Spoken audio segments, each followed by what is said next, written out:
Kalau udah nak kirim Pak ya, ada di situ. Oh.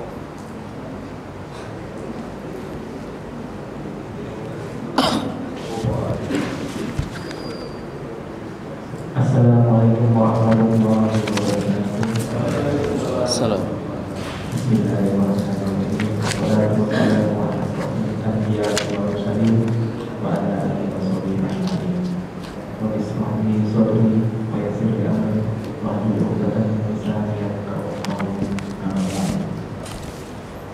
Alhamdulillah, pada kesempatan ini kita diberi waktu untuk berkumpul bersama di akhir yang terkait. Jalan ini kita panjatkan kepada Allah Subhanahu wa Ta'ala yang telah memberikan nikmat iman, nikmat Islam, dan nikmat kesehatan sehingga kita dimudahkan untuk menuntut ilmu dalam majelis hari ini.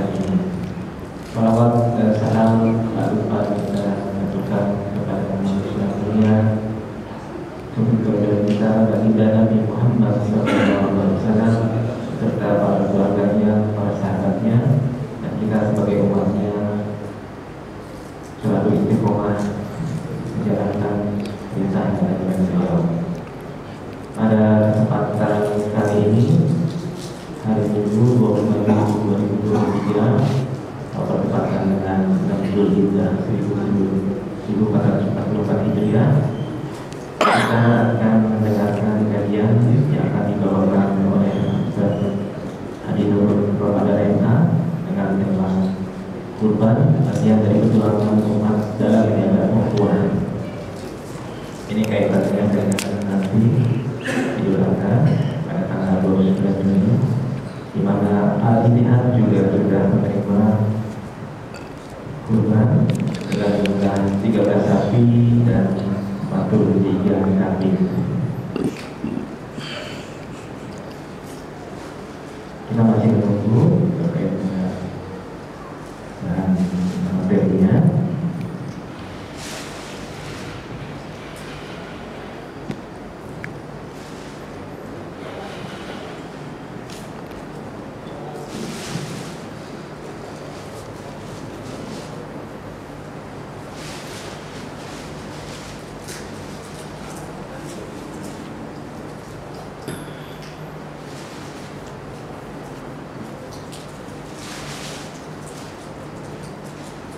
Nah itu materinya.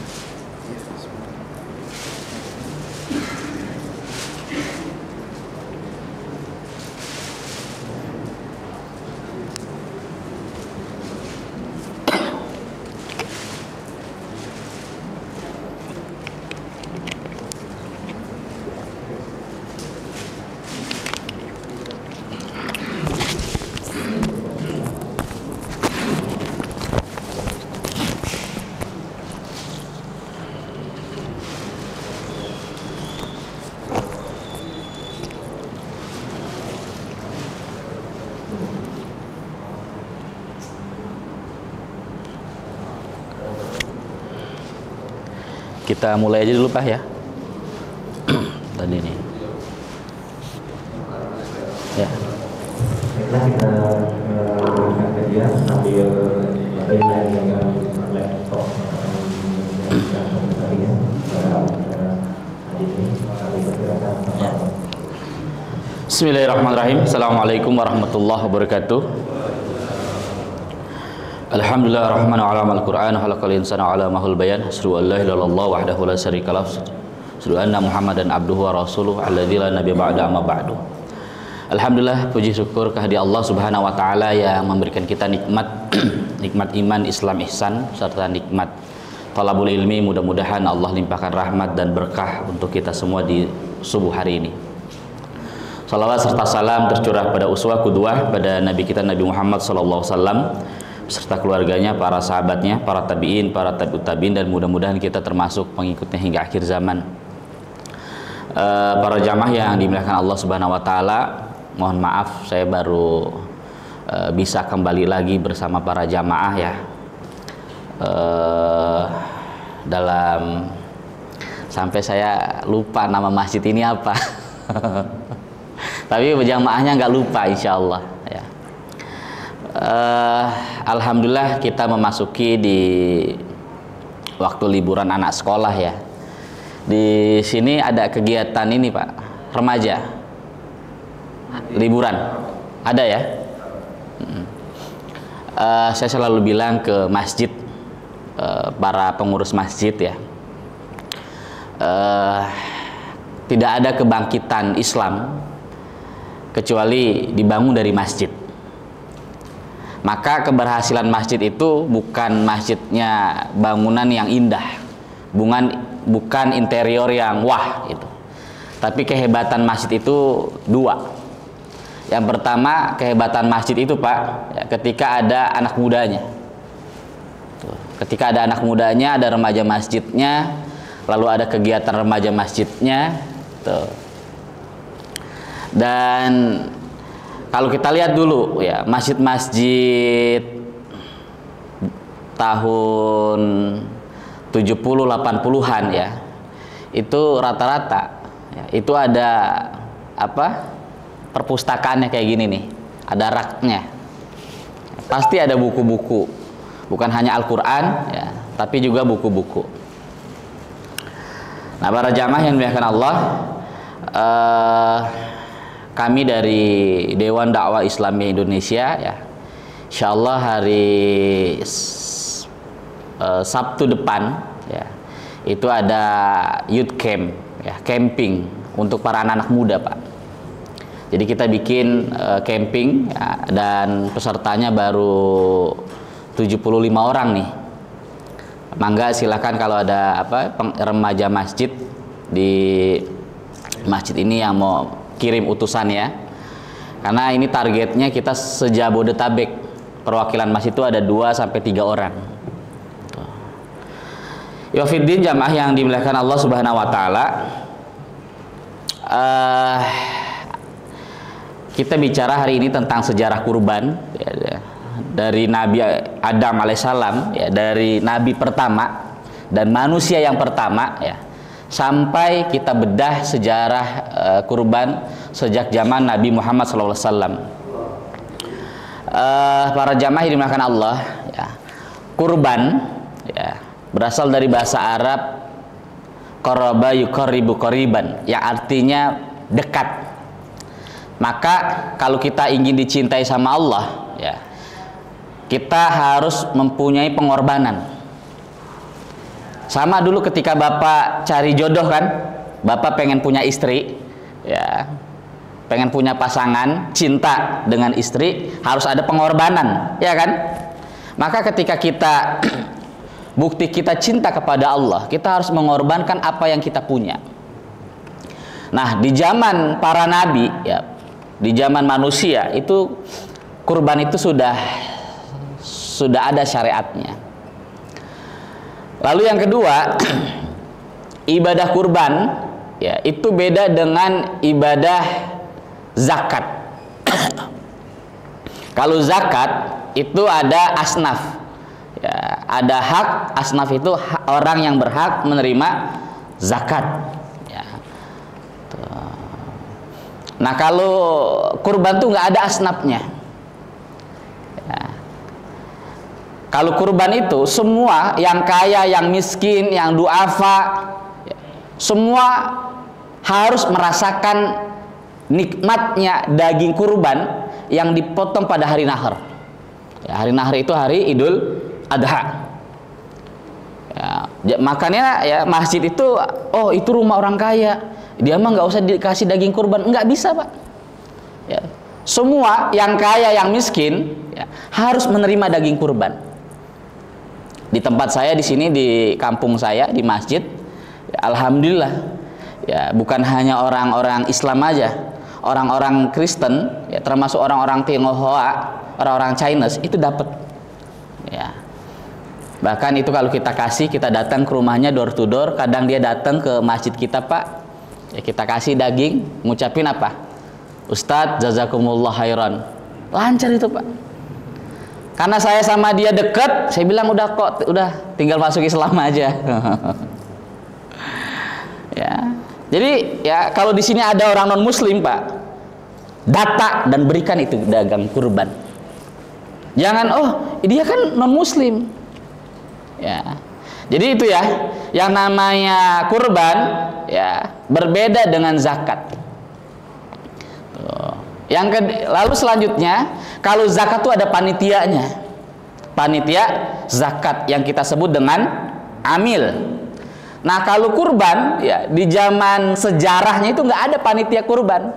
Di zaman Nabi Adam nggak ada panitia kurban di zaman Nabi Adam. Di zaman Nabi Nuh, di zaman Nabi Idris, ya di zaman Nabi Ibrahim, zaman Nabi Musa, sampai Nabi Muhammad SAW nggak ada panitia kurban. Ustadz, berarti kalau panitia kurban sekarang bid'ah? Enggak. Ya, jangan apa-apa tiba-tiba ya yang tidak ada di zaman Nabi kita sebut bid'ah, bukan. Ini adanya panitia kurban tuh ya bukan menambah-nambah dalam urusan agama, bukan. Adanya panitia kurban sekarang di berbagai masjid ya itu adalah sebagai bentuk untuk koordinasi ya jamaah agar ya semua orang itu mendapatkan daging kurban. Di zaman Nabi langsung Pak motong sendiri itu. Ya. Nah, para jamaah yang dimuliakan Allah Subhanahu wa taala ya, jadi itu. Ya, semua orang yang ada di sini harus merasakan yang namanya daging kurban. Beda Pak, kita beli daging di pasar mana nih? Cikemak ya. Atau pasar Cibinong, beli sapi 2 kilo, 3 kilo ya, atau beli kambing. Dengan kita makan daging kurban. Beda. Walaupun dagingnya rasanya sama, tapi suasananya berbeda. Tuh. Makanya di hari nahar itu, di hari tasyrik itu orang tidak boleh berpuasa. Tuh. Makanya kalau hari ini makanya kan Muhammadiyah ya, sahabat kita lebarannya hari apa? Hari Rabu ya. Ya, Muhammadiyah menginstruksikan ya Kamis dipotongnya. Udhiyahnya. Jadi ada kurban, ada udhiyah. Sama. Ya, kalau udhiyah itu adalah pemotongan ya kurban yang dilakukan pada hari nahar. Ya, makanya disebut udhiyah atau kurban. Nah, orang yang berkurban itu disebutnya mudhahi. Ya, mudhahi. Jadi Bapak nih ya, besok motong kurban. Ada kambing, ada sapi. Nah, yang motong itu ya, yang berkurban itu disebutnya mudhahi. Para jamaah yang dimuliakan Allah, oh, ini udah keluar ya? Ini caranya. Oh, karena ini dari WA ya. Nah, para jamaah yang dimuliakan Allah ya, kurban itu ya ada pada setiap umat. Nah, silakan para jamaah yang mau baca ini. Dalam surah Al-Hajj ya, ayat 34. Silakan Pak, ada yang mau baca?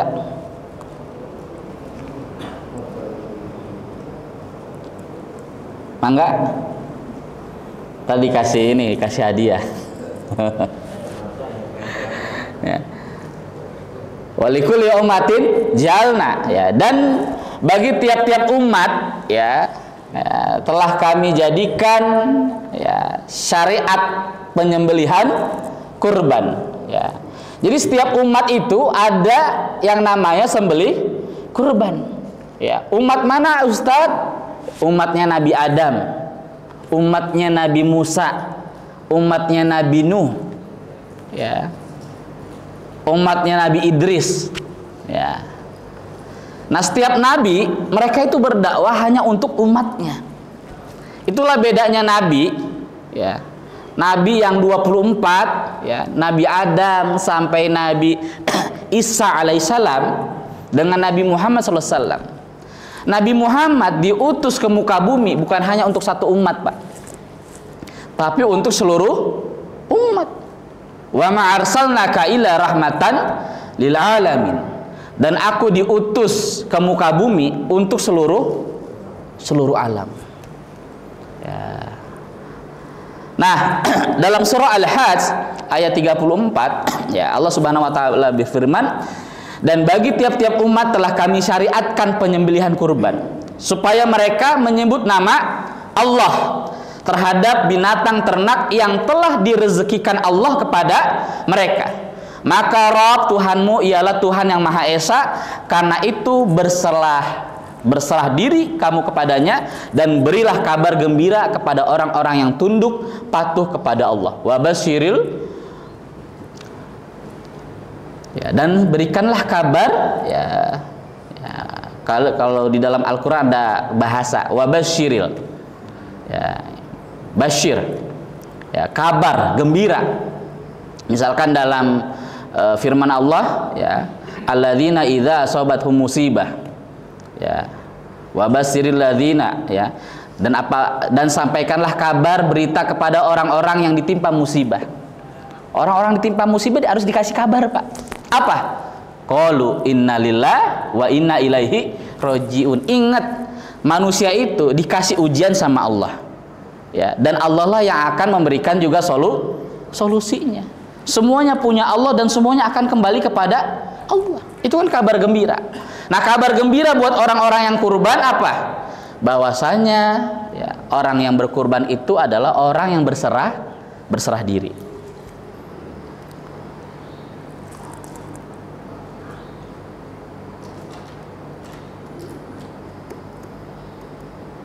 Nah, selanjutnya kurban di zaman Nabi Adam dan Nabi Idris alaihissalam. Di dalam sejarah, ya, disebutkan, ya, bahwasanya kurban di zaman Nabi Adam alaihissalam, ya, tentang cerita kedua putra Adam yang bernama Habil dan Qabil. Ketika keduanya mempersembahkan kurban, maka diterima dari salah seorang dari mereka berdua, ya, dan tidak diterima dari yang Qabil. Ini dalam surah Al-Maidah ayat 27. Jadi sebagaimana kita ketahui dalam sejarah, ya, bagaimana Habil dan Qabil itu memberikan, ya, pemberiannya yang terbaik yang dia cintai, dia kurbankan tuh. Apa bedanya Habil dan Qabil? Kalau Habil itu memberikan yang terbaik, ya, makanya kurbannya diterima. Makanya ini juga PR buat kita, Pak. Ya, ya. Kalau kita beli daging kurban, kalau kita beli hewan kurban, ya, ya, beri itu yang terbaik. Jangan cari yang murah. Kan kita mah kadang cari yang, yuk kita cari sapi yang murah yuk, di mana yuk. Nah, ini hati-hati, Pak. Mungkin sepele gitu ya. Ya, maksud kita, Ustadz, saya kan bukan saya pengen cari yang yang kurus, bukan. Ya, mungkin sepele. Tapi jangan sampai kemudian kurban kita seperti Qabil, yang akhirnya memberikan yang kita punya, bukan yang terbaik. Nah, sedangkan bagi kaum Idris, ya, bagi Nabi Idris, ya, dan kaumnya, ditetapkan hari-hari raya pada waktu tertentu, ya, serta kurban diantaranya saat terbenam matahari ke ufuk dan saat melihat hilal. Ya. Ini di zaman Nabi Idris alaihissalam. Lalu di zaman Nabi Nuh dan Nabi Ibrahim, setelah terjadi tofan, setelah terjadi banjir, ya, yang kemudian anaknya tidak diselamat, ya, yaitu Kan'an. Setelah terjadi banjir, ya, Nabi Nuh membuat tempat yang sengaja dan ditentukan untuk meletakkan kurban, yang nantinya kurban tersebut sesudah diletakkan lalu dibakar, ya. Disembelih dulu, ya, jadi diletakkan lalu kemudian disembelih lalu kemudian dibakar. Nah, sedangkan di zaman Nabi Ibrahim, di masa Nabi Ibrahim alaihissalam, ya, sebelum disyariatkannya menyembelih kurban, ya, Nabi Ibrahim, ya, pernah mau melaksanakan perintah Allah untuk menyembelih putranya Ismail. Nah, rencana itu berubah drastis, ya, ditebus anak itu dengan seekor sembelihan yang besar. Ini dalam surah As-Saff, ya, ayat 101 dan 107. Jadi kalau kita buka kisah-kisah Nabi Ibrahim alaihissalam, Pak, itu adalah kisah Nabi Ibrahim yang paling panjang selain nabi-nabi yang lain. Tuh, Nabi Ibrahim saat masa remaja ada di dalam Al-Qur'an, masa pemuda, masa ketika dia belum punya anak, ya, masa dia dalam sama istrinya, sampai kemudian dia punya anak, ya, termasuk masa-masa dia sedang punya istri dua, itu disebutkan. Sampai kemudian apa? Kisah bagaimana putranya juga disebutkan, bagaimana Nabi Ismail, bagaimana juga Nabi siapa? Ishak. Ya. Nah, ketika Ibrahim ingin punya keturunan, ya, apa yang terjadi? Akhirnya apa? Allah kabulkan keturunannya itu. Lalu kemudian apa? Ketika Nabi Ibrahim punya keturunan, ya, lalu apa? Keturunan yang dia idam-idamkan. Kan Nabi Ibrahim kan awalnya nggak punya ini, Pak, belum punya anak. Ya, akhirnya istrinya yang bernama siapa? Istri yang pertamanya Siti Sarah, ya, meminta kepada, ya, jadi Sarah itu minta agar Ibrahim itu nikah lagi. Ya, kalau kita mah terbalik, ya, bapak-bapak yang minta nikah lagi. Ya, jadi Sarah itu minta agar Ibrahim itu, ya, menikah agar dia punya keturunan. Tuh. Nah, nggak lama kemudian, ketika kemudian Ibrahim menikah dengan Hajar, lahirlah Ismail. Dan tak lama kemudian dari Sarah, dari istri yang pertama, ya, jadi Sarah ini orang dari Al-Khalil, dari wilayah Palestina. Lalu kemudian lahirlah Nabi Ishak. Tuh. Ustadz, ya, saya belum punya keturunan nih, ya, apa saya harus nikah lagi? Nah, itu nggak bisa juga jadi istinbat, ya, silakan itu cara yang lainnya gitu. Nah, itu kemudian ketika Nabi Ibrahim alaihissalam punya keturunan, ya, yang dinanti-nantikan apa? Allah menguji cintanya Nabi Ibrahim alaihissalam. Karena Ibrahim ini diberi gelar apa, Pak? Khairullah, kekasih Allah. Karena khairullah ini kemudian diuji. Maka Nabi Ibrahim itu diberi gelar, salah satu di antara nabi-nabi yang lain itu adalah ulul azmi. Orang yang paling banyak ujiannya di manusia itu adalah apa? Para ulul azmi, yang kedua para nabi, yang ketiga para ulama. Ya, jadi kalau kita pengen bersabar di tengah ujian, lihat para nabi, para ulul azmi ini, Pak. Bagaimana Nabi Ibrahim itu, ya, sabar, ya, ketika ayahnya itu melakukan kekufuran. Tuh, lalu bagaimana Nabi Ibrahim, ya, diuji cintanya, ya, cintanya kepada Allah dengan apa? Memberikan yang terbaik apa yang dia cintai, yang selama dia idamkan, yaitu mengorbankan Ismail untuk disembelih. Bismillah. Tapi karena Ismail itu adalah anak yang saleh, ya, kemudian dia berucap kepada ayahnya, ayah, jikalau ini adalah perintah Allah, ya, maka apa? Laksanakan. Ya, di dalam kitab tafsir, Pak, disebutkan gitu, ya, Nabi Ismail nggak berontak. Ya, Nabi Ismail nggak berontak. Tuh. Bahkan di dalam tafsir ayat-ayat pendidikan disebutkan bagaimana harmonisasi ayah dan anak itu luar biasa. Makanya, Pak, ya, keberhasilan pendidikan anak adalah apa? Ketika anak itu dekat kepada ayah. Hari ini, Pak, banyaknya keluarga gagal. Kenapa? Karena keluarga anak itu tidak dekat sama ayah. Lahirnya, maaf, ya, yang namanya LGBT, ya, karena, ya, dari pola asuh ayah yang salah. Makanya sekarang kan lahirnya fatherman kan, ya, ayah-ayah yang hebat. Bagaimana ayah yang hebat itu ayah yang dekat sama anak. Kemarin ada hari ayah, Pak. Kan bukan hanya hari ibu aja kan? Sekarang ada hari ayah gitu. Jadi saya kerjasama sama Ustadz Ajo Bendri kemarin, ya, hari ayah itu ayah sama anak, khusus emaknya nggak diajak. Ya, karena kenapa? Karena emak itu kan biasa sama anaknya. Jadi ada 2 hari, 3 hari kita kemarin ke Banten, hari ayah sama anak. Itu kita buat acara family gathering, emaknya nggak diajak, ayahnya dan anaknya aja. Ya, ngecer, nggak naik mobil, Pak. Ngecer. Ada yang naik bus, ada yang macem-macem gitu, ya. Perjalanan bersama ayah. Dan itu berkesan, Pak. kesuksesan pendidikan anak itu ketika seorang anak itu dekat kepada ayah.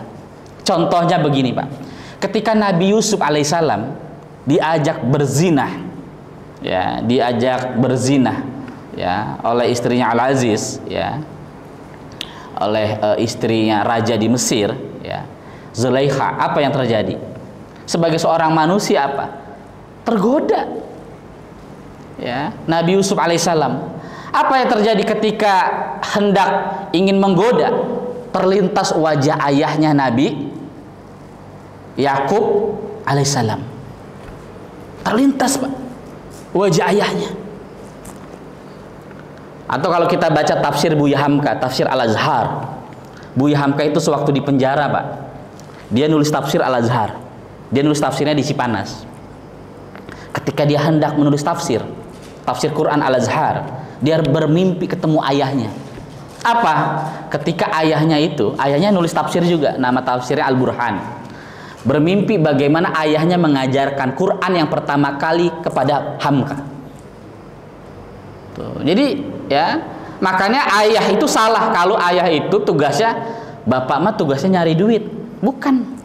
Tugas ayah itu sebagaimana para nabi, tugasnya apa? Adibuhum wa'alimuhum. Tugas para ayah, ya, para nabi itu kan para ayah juga. Para nabi itu kenapa anak-anaknya hebat? Ya, adibuhum wa'alimuhum. Anaknya itu diajarkan adab wa'alimuhum, dan diajarkan ilmu. Nah, Nabiullah Ismail alaihissalam tidak akan berani, ya, mengorbankan jiwanya dan raganya untuk disembelih oleh ayahnya langsung kalau tidak dididik secara baik oleh ayahnya. Ya, tentu anak yang baik, ya, itu dilahirkan dari rahim yang baik. Bagaimana Ismail itu Pak, ya, lahir dari seorang istri yang salihah, Hajar. Lalu kemudian Nabi Ishak dilahirkan dari Siti Sarah, istri yang qanitat. Tuh, makanya kenapa kita perlu bersolawat kepada dua nabi, yaitu Nabi Ibrahim dan Nabi Muhammad SAW, karena mereka suami, istri, dan anak dua-duanya jadi role model. Ya, jadi role model buat kita Pak. Ya, kita belajar bagaimana Ibrahim sebagai seorang ayah, bagaimana Nabi Muhammad sebagai seorang ayah, seorang suami. Kita belajar dari istrinya para Nabi Ibrahim, istrinya para Nabi Muhammad SAW. Kita belajar dari anak-anaknya. Bagaimana belajar kepada Ismail, bagaimana belajar kepada Fatimah. Nah, sedangkan ya, anak yang membangkang, yaitu Kan'an, ya, itu dilahirkan dari istri yang nusyud, istri yang durhaka. Ya, durhaka kepada Allah dan durhaka kepada suami. Makanya kata Rasulullah SAW, pilihlah pasangan itu 4. Yang pertama karena cantiknya, ya, lijamaliha, dan yang kedua karena hartanya, limaliha, dan yang ketiga karena keturunannya, backgroundnya, dan yang keempat wadiniha, agamanya. Ingat, barang siapa yang menikahi wanita pasangan karena wajah, rupa, akan luntur kecantikannya. Barang siapa menikahi pasangan karena harta, harta itu akan habis. Barang siapa yang menikahi wanita karena agama, ya, dialah yang akan mengekalkan kehidupan kamu. Nah, makanya Pak, kalau ditanya, ya, Pak, kita punya harta nih, Bapak punya mobil 2, punya rumah 2, ya, punya apa, invest ya di mana-mana gitu. Itu harta kita Pak. Tapi harta yang paling terbaik, perhiasan yang paling terbaik di dunia apa? Ad-dunya, perhiasan itu kan dunia. Al-mar'atus sholihah, istri yang salih. Pak, kita punya kekayaan, tapi nggak punya istri yang soleha, istri yang nusyud durhaka. Beban nggak Pak? Beban Pak. Bapak kerja, ya, pontang-panting, ya, berangkat pagi, pulang sore, istri durhaka. Istri main dengan lelaki lain. Itu beban. Makanya, ya, baiti jannati, rumahku surgaku, adalah ketika suami itu betah di rumah. Ini Pak, ini ada dalam benak kita. Kita di rumah betah nggak Pak? Ya, indikator yang namanya rumahku surgaku, kalau kita betah di rumah. Tapi kalau kita nggak betah di rumah, nauzubillah min dzalik. Apa? Baiti annari, rumahku nerakaku.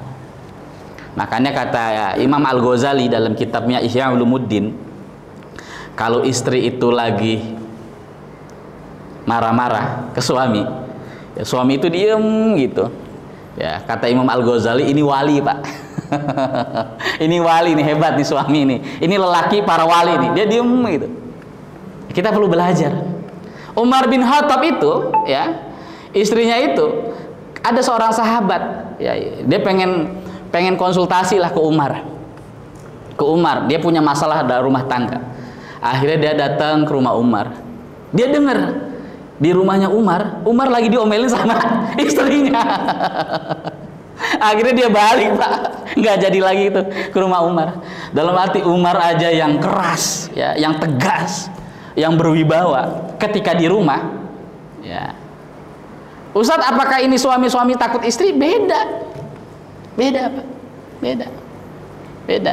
Suami takut istri itu ketika suami di bawah ketiak istri. Ya, ketika suami tidak jadi qawwam. Kan kita minta doa sama Allah 3 hal. Apa? Yang pertama, Rabbana hablana min azwas. Ya Allah, anugerahkanlah kepadaku pasangan azwas, pasangan yang baik. Di dalam Al-Quran, Pak, ada pasangan yang ketemu di dunia, ya, tapi hanya ketemu di dunia aja. Dia nggak ketemu di akhirat. Itu disebut di dalam Al-Quran mar'ah, perempuan.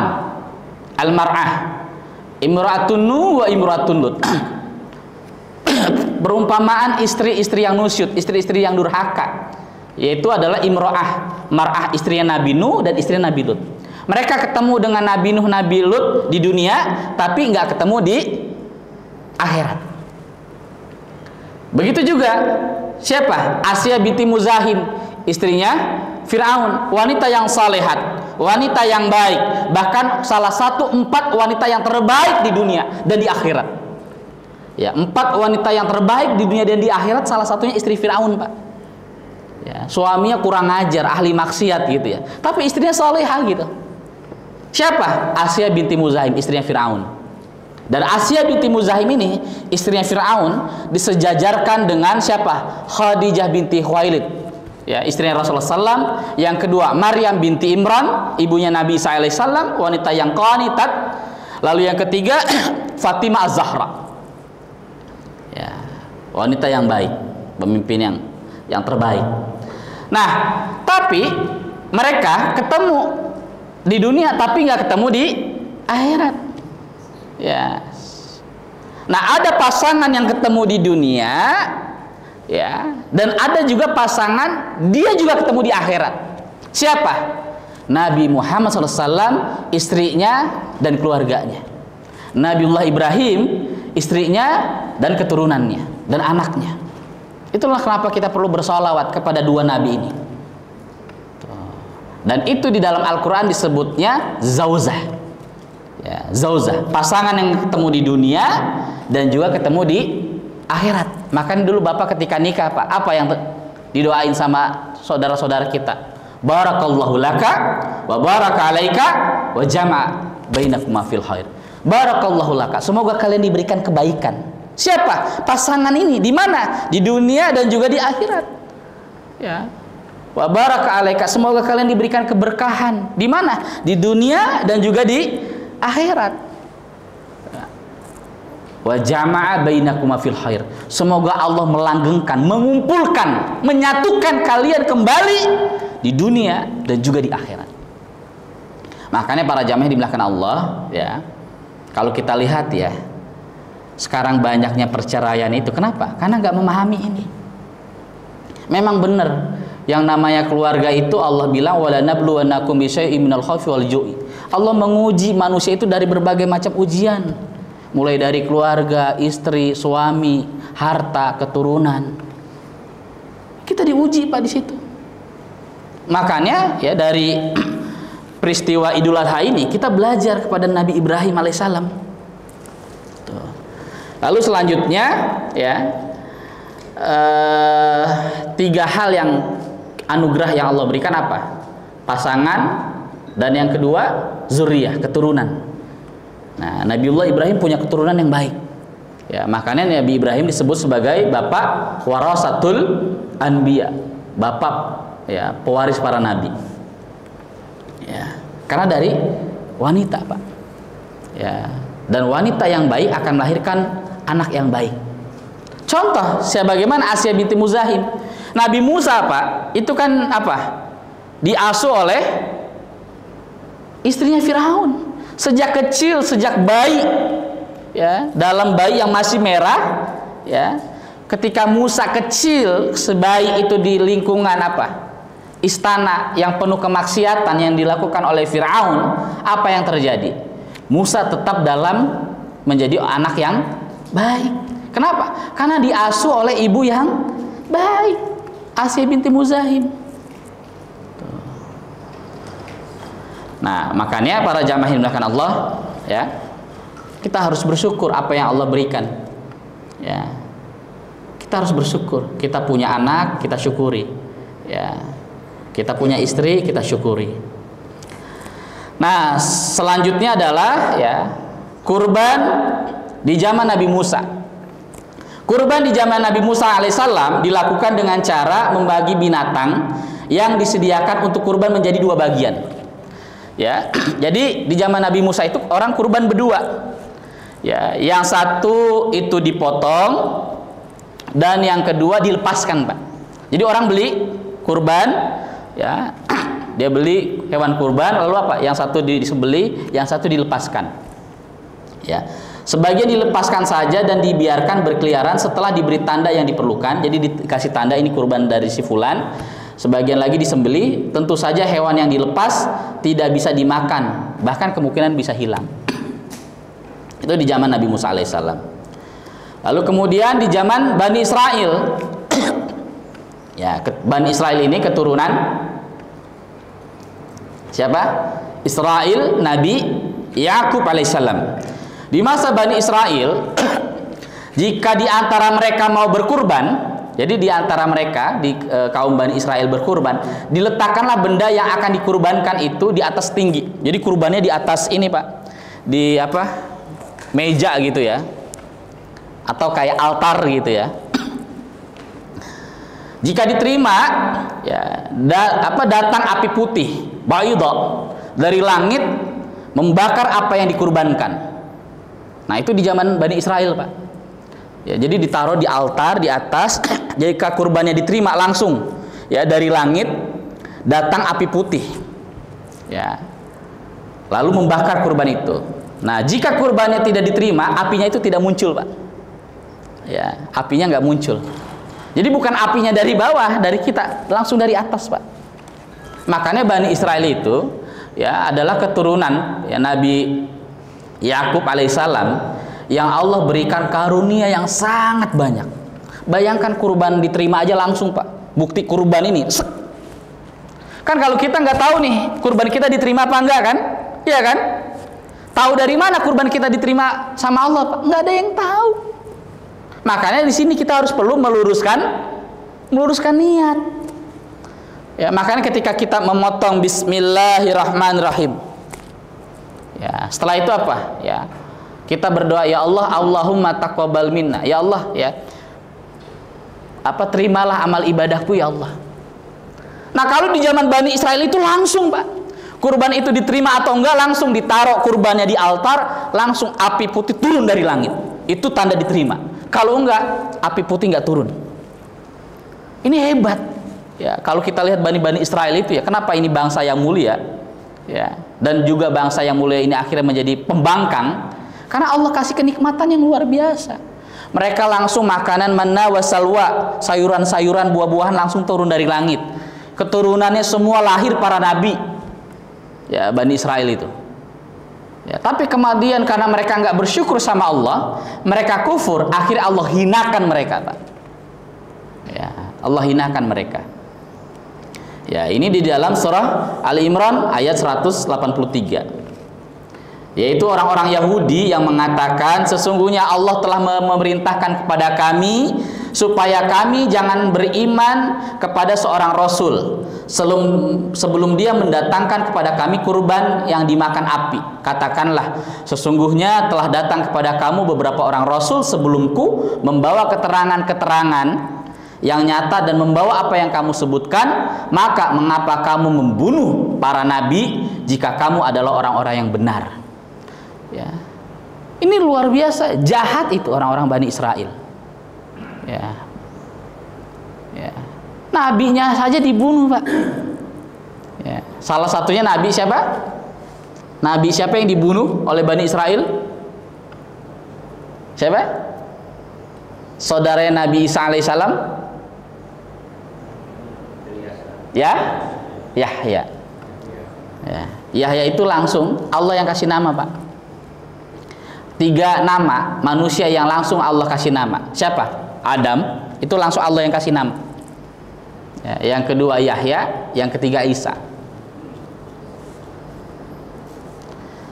Nah, pada masa bangsa Yahudi dan Nasrani kan dulu bukan agama. Ya, mereka itu bangsa. Ya, Yahudi itu adalah keturunannya Yahuda, keturunan Nabi Yakub alaihissalam, ya, keturunannya. Ya, sedangkan Nasrani itu adalah ya umatnya Bani Israel yang tinggal di Nazaret. Ya, Nazaret itu dekat Baitul Maqdis, Palestina. Ya, di Yerusalem. Nabi Zakaria dan Nabi Yahya adalah di antara nabi dari Bani Israel. Pada keduanya ada kurban. Kurbannya adalah binatang dan amtiatun, barang-barang lalu dibakar api. Jadi di zaman Nabi Zakaria dan Yahya itu selain kurban adalah apa? Barang yang dicintai, dikurbankan, diberikan, Pak. Nah, kurban pada bangsa Yahudi dan bangsa Nasrani yaitu melakukan pengorbanan dengan membakar sebagai sesaji yang bertujuan mengingat-ingat kesalahan, yaitu dengan menyembelih sapi dan kambing jantan yang mulus dan tidak cacat. Ya. Itu kan disebut di surat Al-Baqarah. Nah, karena orang Yahudi Bani Israel ini kemudian ngeyel apa? Dia nanya ke Nabi Musa. Ya, wahai Nabi Musa, ya. Ini sapinya laki apa perempuan? Setelah itu apa? Ini sapinya warna apa? Kuning, merah apa putih apa hitam? Ditanya itu, ngeyel. Ya. Ya. Bukannya bertanya karena untuk keilmuan, untuk apa? Untuk mengelak, Pak. Ya, makanya kalau kita nanya untuk ngeyel, nah itu otak Bani Israel ada di kita tuh. Lalu pada bangsa Arab jahiliyah, pada masa jahiliyah, kurban mereka dipersembahkan untuk berhala yang mereka sembah. Ada binatang yang disembeli untuk berhala dan ada binatang yang dilepas, ya, bebas berkeliaran. Itu kan dulu syariatnya nabi-nabi sebelumnya. Tapi karena syariat para nabi-nabi sebelumnya sudah dirusak ya oleh umat-umatnya, akhirnya apa? Kurban yang mereka kurbankan bukan ya langsung ke Allah, tapi melalui perantara yaitu berhala. Ya, nauzubillah min dzalik, kayak sekarang, Pak, ya. Kamu ya katanya kalau mau rumah diberkahi apa? Motong kepala kebo ya, apa kepala kambing? Kebo ya. Kepala kebo ya, kepalanya ditaruh di rumah, depan rumah apa? Itu kan berhala. Nggak boleh. Jadi kalau kita berdoa, kalau kita berkurban, itu langsung, Pak, ke Allah. Tidak ada perantara gitu. Ya, tidak ada perantara. Tidak ada wasilah. Tapi kalau kita minta doa, ada wasilahnya. Bapak ya punya orang tua ya, agar kita diberikan kelancaran rezeki, ya, kemudahan ya membangun rumah tangga, kemudahan dalam usaha apa, minta doa dari orang tua. Itu wasilah. Boleh. Anak ya agar dimudahkan segala urusannya, minta, Pak ya, Abi, Umi doain ya saya ya. Itu wasilah. Boleh kita minta doa, atau kita minta doa kepada orang yang soleh, kepada yang hidup, bukan kepada yang mati. Yang mati walaupun dia soleh, kitalah yang mendoakannya. Nah, di zaman Bani Israel ini ya kurban ya mereka serahkan untuk Allah ya, tetapi apa? Perantaranya lewat berhala. Pak, kita motong nih. Makanya kenapa kita berkurban harus mengucapkan bismillah. Tuh. Atau kita motong ayam deh ya. Makanya Pak, saya punya ini sahabat saya meninggal DKM di Tapos ini, Masjid Amalia. Ini luar biasa. Ini orang ini punya sifat waro, Pak. Waro ini apa? Selalu dalam pengawasan Allah. Jadi setiap ada acara, saya sebulan sekali ya buat pengajian antar DKM tuh. Nah, setelah itu habis pengajian muzakarah kita makan lah. Tuh. Nah, kalau menunya ayam, dia itu selalu, dan ini bukan sekali dua kali, Pak. Ya, sahabat saya ini ya. Allahyarham Haji Mukhlis, semoga Allah merahmati beliau. Dia nanya, "Ustadz, ini mohon maaf ini ayamnya dipotong di mana?" Di pasar, Pak, di Cikema. Wah, maaf Ustadz, aneh nggak berani. Sampai segitunya, Pak. Saya bilang, Pak Haji tenang. Yang motongnya aneh kenal. Ya, saya kalau beli ayam, Pak, saya lihat orangnya. Ini kakinya nampak apa kagak? Maksudnya ini orang kakinya bersih apa enggak? Kalau kaki bersih, insya Allah artinya dia adalah ahli ibadah wudu kan. Kita lihat orang. Makanya jangan sembarangan kita. Makanya ada ayam tiren, ayam mati kemarin itu kan nggak boleh dimakan. Nah, ketika makanan ya kurban yang tidak diucapkan dengan basmalah menyebut nama Allah haram. Bismillah. Ya. Kan semua makanan itu akan berkah ketika kita memulai dengan bismillah. Ya. Ya. Termasuk orang NII Pak Al-Zaitun itu. Itu kalau ngerampok, ya kenapa? Karena mereka menganggap kita ini adalah, karena mereka anggap ini adalah wilayah darur harbi, ya wilayah yang harus diperangi karena ini adalah negeri kufur, togut. Ya, mereka kalau ngambil kotak amal masjid itu bismillahirrahmanirrahim. Ya, itu Al-Zaitun tuh kerjaannya, sesat itu. Nah, binatang pada masa jahiliyah ya ada juga berhala. Jadi lewat berhala dulu nih, Pak. Itu nggak boleh. Nah, lalu yaitu Bahira, Saibah, dan Wasilah dan Ham. Itu nama-nama berhalanya. Caranya yaitu menyembelih binatang kurban seperti unta, lalu kemudian mereka percikan daging, ya. Jadi setelah itu ya darahnya ya di darah kurbannya itu ditampung, kemudian ditaruh di Ka'bah, Pak. Dilumuri itu Ka'bah itu dengan apa? Kurbannya yang mereka potong. Ya, itu zaman jahiliyah. Makanya dalam surah Al-Maidah ayat 103, majalallah, Allah sekali-kali tidak pernah mensyariatkan adanya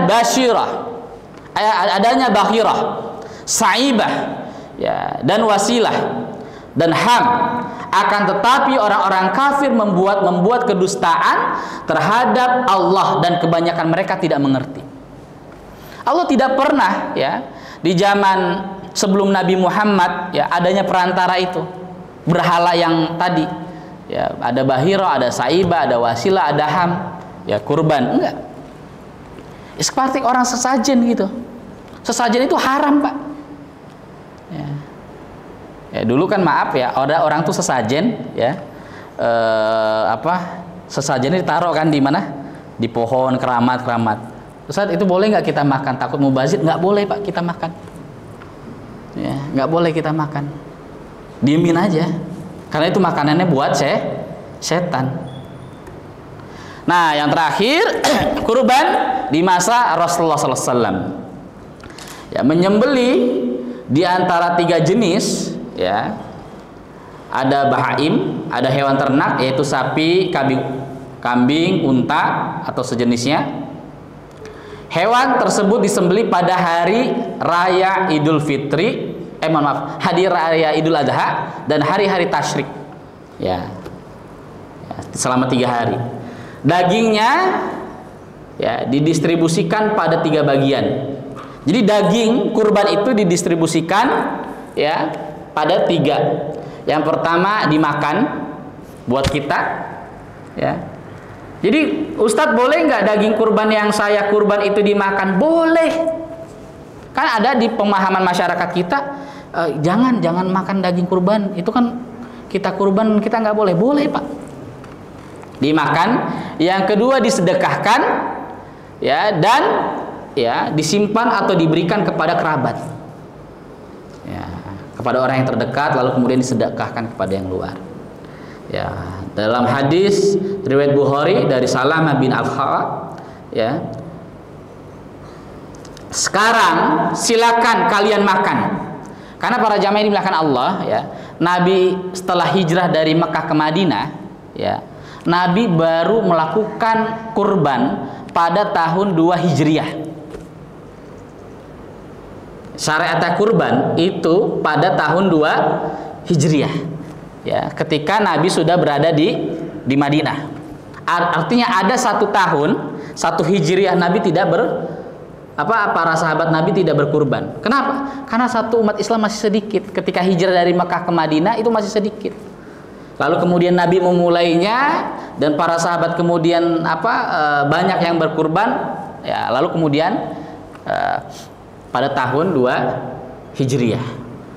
Lalu yang kedua, kenapa pada tahun 2 Hijriah? Ya, karena pada masa-masa awal Nabi hijrah dari Mekah ke Madinah itu masih apa? Umat Islam masih tertekan akibat intimidasi orang-orang kafir.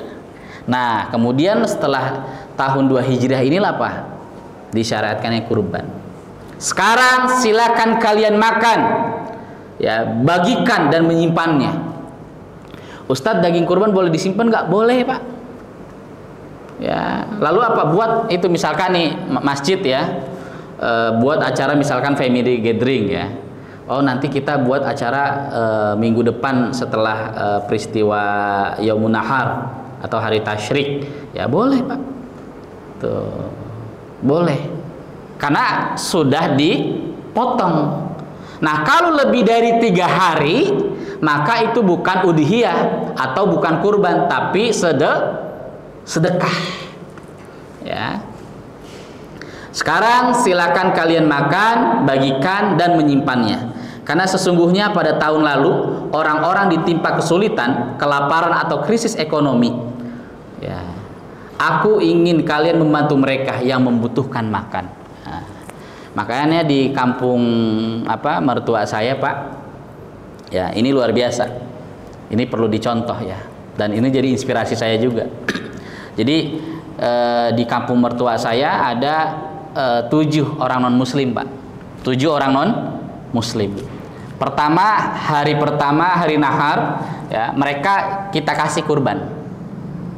Ya. Seminggu depan berikutnya kita buat acara apa? Undangan makan bersama antar RT, ya, dan RW gitu. Nah, orang yang non muslim itu kita undang makan bareng, Pak. Ya, di mana? Di pelataran masjid. Di situ ada sop kambing, ada sop iga, sate, tongseng. Sila dipilih sama mereka. Jadi nilai dakwah nggak? Dakwah, Pak. Dakwah. Ya, makanya kan dakwah itu da'a yad'u dakwatan, du'atan. Artinya mengajak, mengundang. Tuh. Makanya kalau dakwah kita mau sukses itu apa, Pak? Jangan dakwahi dulu, tanya. Ya, udah makan apa belum? Dan itu yang dilakukan oleh Nabi. Nabi itu, ya, ketika setelah menerima wahyu lalu kemudian dia mengundang saudara-saudaranya, ya, setelah Nabi kuat, ya, di dakwah di Baitul Arqam. Apa yang terjadi? Nabi ngundang tuh tetangga-tetangganya, pembesar-pembesar orang-orang kafir Quraisy. Nabi undang makan, Pak. Setelah selesai mereka makan, Nabi mengizhar, menampakkan, ya, saya ini adalah Rasulullah. Undang makan, Pak. Tuh. Jadi kalau orang diundang makan tuh seneng. Makanya saya buat program di masjid saya, di kampung saya, Pak. Ya, kita punya program sebulan sekali makan bersama RT dan RW. Semua RT kita undang, Pak. Warga kita undang. Dan alhamdulillah ini baru berjalan 6 kali, Pak. Tuh. Ya, ini di luar Idul Adha gitu. Itu jadi syiar. Jadi masjid itu nggak angker gitu. Kadang kan ada orang, maaf ya, punya anggapan masyarakat kita ini masyarakat kita yang bukan non muslim, yang Islam, Pak. Punya pemahaman kalau masuk masjid itu orang yang sudah ilmunya sudah bagus katanya, sudah bisa baca Quran. Ya. Berat untuk masuk ke masjid padahal orang ini pengen ke masjid. Nah, akhirnya apa? Terobosannya apa? Kita undang makan. Lalu yang kedua, saya sekarang buat program lagi, Pak. Lomba sholat berjamaah.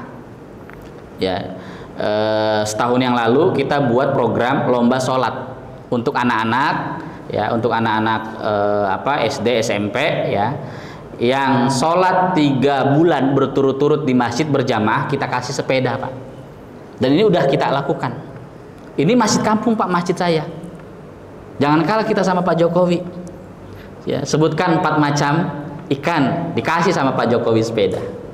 Nah, kita mencetak anak soleh harus masjid harus berkorban. Nyatet ya. Sampai kemudian apa? Ada orang tua ngobrol ke saya, Ustadz, mohon maaf, anak saya pagi-pagi marah-marah. Ya, rak sepatu itu dilempar-lempar. Kenapa, Bu, Pak? Karena nggak dibangunin sholat subuhnya. Karena nggak dibangun sholat subuh marah-marah, Pak. Akhirnya apa? Anak-anak kan itu berlomba, seneng, Pak. Seneng anak-anak tuh. Akhirnya apa?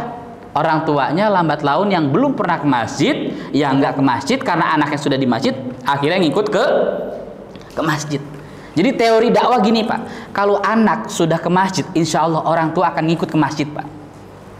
Ya, makanya kan tadi ya, Pak, fasholli li rabbika wanhar. Salatlah kamu, ya, dan berkurbanlah kamu karena Allah.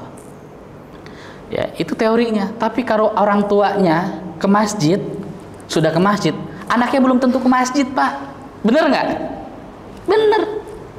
Kalau anak udah ke masjid, insya Allah orang tuanya ngikut ke masjid, Pak. Ya, punya perasaan apa? Perasaan malu. Ya, makanya saya selalu data, ini si A sudah ke masjid, bapaknya belum ke masjid, ya. Saya bilang, nak, ya, titip salam ke ayah kamu, ada salam dari Ustadz Hadi. Ya, Ustadz kangen. Disampein, Pak. Dan nggak lama kemudian, ya, bapaknya datang tuh, kucuk-kucuk ke masjid. Datang ke pojok gitu ya. Makanya saya bilang ke jamaah masjid, maaf, kalau ada orang kita, warga kita yang belum ke masjid, tiba-tiba ke masjid, jangan macem-macem omongannya. Kadang kan orang masjid ini ngomongnya macem-macem. Apa? Tumben lu ke masjid. Udah masuk masjid, dibilang, tumben. Ngapain ke masjid? Bener nggak, Pak? Itu salah itu. Itu salah itu. Makanya saya bilang kalau ada orang belum ke masjid, lalu kemudian dia sudah masuk masjid, rangkul pelan-pelan. Setelah itu apa? Ajak ngopi, ajak makan, ngobrol dari hati ke hati kalau dalam bahasa Buya Hamka. Ngobrol dari hati ke hati. Ya. Belum tentu ya dia sholat, ya, bisa bacaannya sholat. Belum tentu, Pak. Pelan-pelan tuh. Nah, inilah para jamaah di belakang Allah, ya, tentang hikmah dan sejarah kurban yang bisa kita ambil dalam pelajaran kisah-kisah terdahulu. Tidak ada cinta sejati kalau tidak ada pengorbanan yang tulus dan ikhlas yang kita berikan kepada kekasih kita. Siapa kekasih kita? Yaitu Rabbul Alamin, Rabb semesta alam. Demikian yang saya bisa sampaikan. Wa nasallahu fatun qarib. Qul qali hadza wassalamualaikum. Wassalamualaikum warahmatullahi wabarakatuh. Alhamdulillah tadi kita terima kurban. Mungkin dibuka atau 2 pertanyaan dari para jemaah. Silakan. Ada pertanyaan dari jemaah?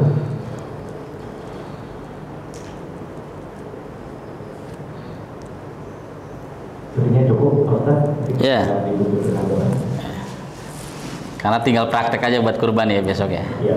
Ini siapa yang motong, Pak? Ketum ya, 1. Ya, harus mulai ini nih. Ya, kita yang motong ya, langsung dari masjid ya. Baik, demikian yang saya bisa sampaikan. Kurangnya kedoifan sebagai manusia, yang benarnya datangnya dari Allah, al-haqqu min rabbik. Kita tutup dengan doa kafaratul majlis. Subhanakallahumma wa bihamdika asyhadu an la ilaha illa anta astaghfiruka wa atubu ilaik. Billahi taufiq wal hidayah. Assalamualaikum warahmatullahi wabarakatuh. Waalaikumsalam.